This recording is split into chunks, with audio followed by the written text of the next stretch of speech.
When I review a patient's blood work, one of the most important variables that I review with the patient is their glucose levels. I'm always interested in their glucose levels. Glucose is another word for sugar, which is another word for carbohydrates. You see, when you consume a food, your body has to regulate the sugar in the bloodstream that just occurred from what you ate into your cells, and that's how you get energy to function. Now, in some cases, your blood sugar is dysregulated, which means your body can't control and regulate the blood sugar. Let me share with you two cases that just came in this week. This is one patient who her blood sugar was at 87, and that's measured in milligrams per deciliter, and that's good because between 65 and 95 is a normal range. So she's good in terms of blood sugar. There's some other issues here, but from a blood sugar standpoint, she's okay.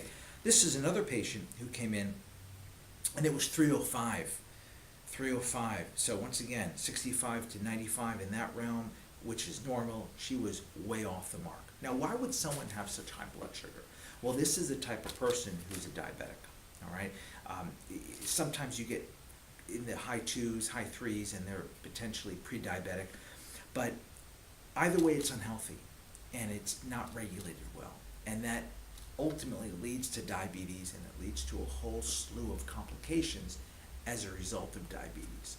So blood sugar is one of the top concerns of mine, or one of the top variables, if you will, that I look for when I review anyone's labs. What foods would raise blood sugar? Well, obviously you think of sugar, right? Because this is straight sugar, and of course it's going to spike up your blood sugar, and if you have dysregulated blood sugar, it's going to mess it up even more. Even if you consume something like red kidney beans, right?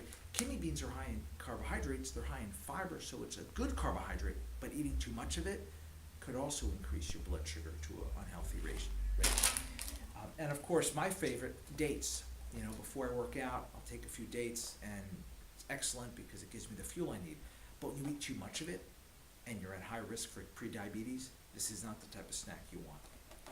What can you do about it? Well, if you go to your primary care doctor, they're probably going to prescribe a medication, all right? But that's not what I do. I look at natural ways to handle it. First is physical exercise. Now, what type of physical exercise? Nothing burns up blood sugar and utilizes blood sugar like weightlifting.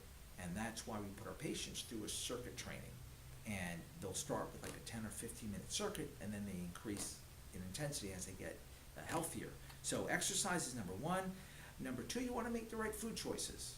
Obviously, you want to be on a carbohydrate restrictive diet. We'll walk you through that. We'll teach you how to do that where you're not craving constantly carbohydrates. It works extremely well. A lot of patients have done great on a carbohydrate restrictive diet. I'm on a carbohydrate restrictive diet, not because I'm pre-diabetic, but I know how well my body functions on that type of eating program. And the third are supplements. We have supplements like cinnamon, gymina, green tea, fiber. There's a slew of them that have been clinically shown to reduce blood sugar and also to maintain healthy blood sugar. But of course, I can't recommend anything until I've evaluated you and your blood work. It's never easy. We know that, but it's always worth it. Your blood sugar is invaluable for me, and of course for you, to see the current state of your blood chemistry. Come on in, I'll look at your blood sugar, we'll go over everything, we'll come up with a good solid plan and get you healthy. Thank you.